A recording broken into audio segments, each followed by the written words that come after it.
Hello everyone, आप देख रहे हैं ऑल स्टडी इजली चैनल। आज हम पढ़ेंगे क्लास 12th का समाजशास्त्र का पेपर, जिसमें हम मोस्ट इम्पॉर्टेंट टॉपिक को पढ़ेंगे। ठीक है, वो टॉपिक है आपका उपनिवेशवाद किसे कहते हैं। ठीक है ना, टॉपिक क्या है आपका, उपनिवेशवाद किसे कहते हैं। मोस्ट इम्पॉर्टेंट टॉपिक है, ये हर बार आपका एग्जाम में आता है। तो बहुत ही सिंपल तरीके से समझेंगे इसे, और इसी में आपके 2 क्वेश्चन बनेंगे। उपनिवेशवाद में आपके 2 क्वेश्चन रेडी हो जाएंगे।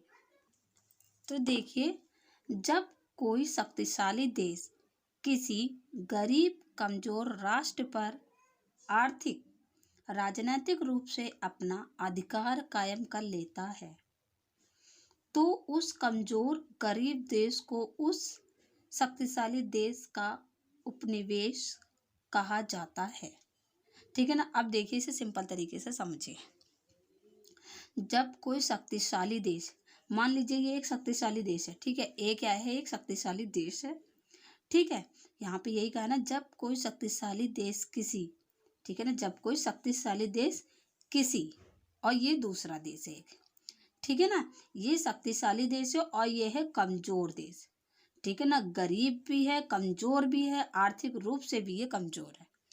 ठीक है ना, जब कोई शक्तिशाली देश किसी, ठीक है, जब कोई शक्तिशाली देश किसी गरीब कमजोर राष्ट्र, ठीक है, पर आर्थिक राजनीतिक रूप से अपना अधिकार कायम कर लेता है, यानी कि ये जो अमीर देश है, ये इस गरीब देश पे क्या है, अपना अधिकार कायम कर लेता है, यानी कि अपना अधिकार जमा लेता है, अपना दबदबा जमा लेता है।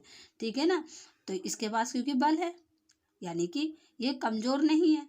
ठीक है, ये अमीर भी है, आर्थिक रूप से भी अमीर है, राजनीतिक तौर पे भी अमीर है, और ये क्या है, गरीब है, राजनीतिक तौर पे भी और आर्थिक रूप से भी ये गरीब देश है।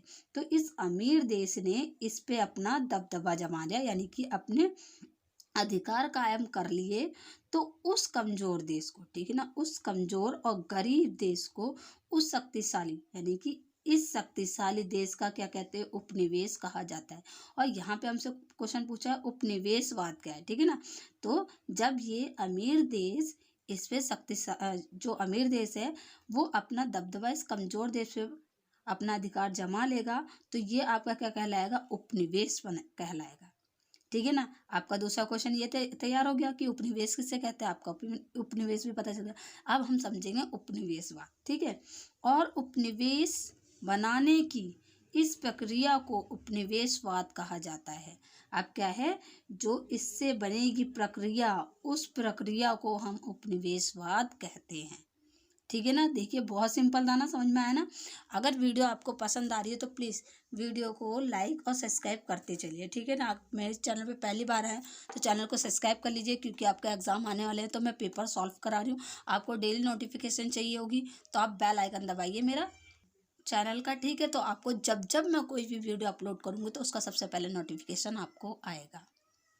ठीक है ना, और कोई भी डाउट हो तो आप कमेंट बॉक्स में मुझसे पूछ सकते हैं, नहीं तो मैं यहाँ इंस्टाग्राम आईडी आपको शो कर रही होगी, आप वहाँ पे भी पूछ सकते हैं। समझ में आ गया उपनिवेशवाद किसे कहते हैं। इसमें आपको 2 क्वेश्चन रेडी हो गए, जो मैंने पहले आपको बताए थे। उपनिवेशवाद में 2 क्वेश्चन है आपका, एक उपनिवेश और उपनिवेशवाद।